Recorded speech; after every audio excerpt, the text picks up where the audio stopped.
శ్రీ మహాసరస్వత్యై నమః. శ్రీ గురుభ్యో నమః. నిషిద్ధాక్షరి గిరిజా కళ్యాణాన్ని అడిగారు వారు. పద్యం.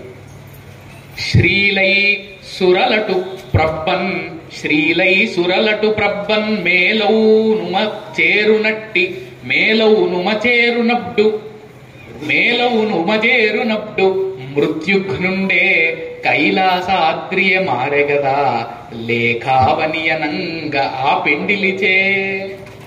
సమస్య శ్రీ ఎంవి లక్ష్మీనారాయణ గారు.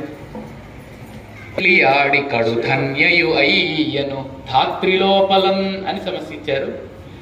నమ్మిన భక్తరాజిని ఘృణామయుడౌచు సముద్ధరించు తోరమ్మున తమ్మి కంటి రసరాగిణియై చనుదెంచు లక్ష్మితో ఇమ్మున తాను రుక్మిణిగా ఏలుకొనెన్ గద అట్టి సిరికిన్ తమ్ముని పెండ్లియాడి కడు ధన్యయు అయ్యను ధాత్రిలోపలన్. 3 న్యస్తాక్షరి. 13 శార్దూల వృత్తంలో 13, 10, 19, 2 అక్షర స్థానంలో శ్రీ ర తా మ అనే అక్షరాలను పెట్టమని చెప్పి వారు శివాలయంలో ఉన్నాం కాబట్టి విష్ణు స్తుతిని చేయమన్నారు. శ్రీమానిన్యురువర్చ ఊర్జిత శుభ శ్రీవక్ష పద్మాక్ష శ్రీమానిన్యురువర్చ ఊర్జిత శుభ శ్రీవక్ష పద్మాక్ష తేజో మాహాత్మ్య జితోష్ణ భాస్కర సుధాంశు స్నిగ్ధ వక్త్ర ప్రభా రామామోహన గాత్ర లోకచయ సూత్ర భక్త రక్షావ్రత శ్యామాంగ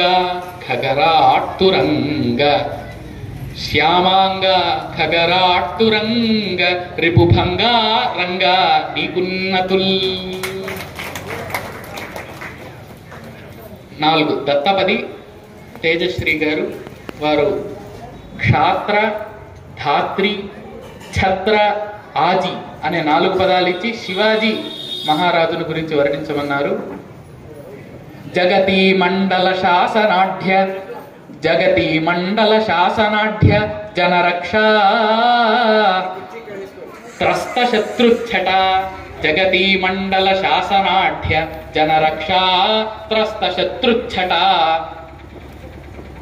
ముగి మాతృప్రథ సంతరించు సుమనో బోధ త్రినేత్రోజ్వల గగన వ్యాపిత కీర్తి సూత్ర లసదేక ఛత్ర సామ్రాజ్య నీ సుగుణముల్ గణియింప ఛత్రపతి యచ్చోటన్ శివాజీ తగున్.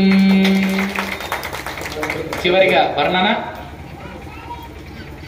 వారు రామాయణ భారత భాగవతాలు జగత్తునకిచ్చేటటువంటి సందేశాన్ని గురించి చెప్పమన్నారు.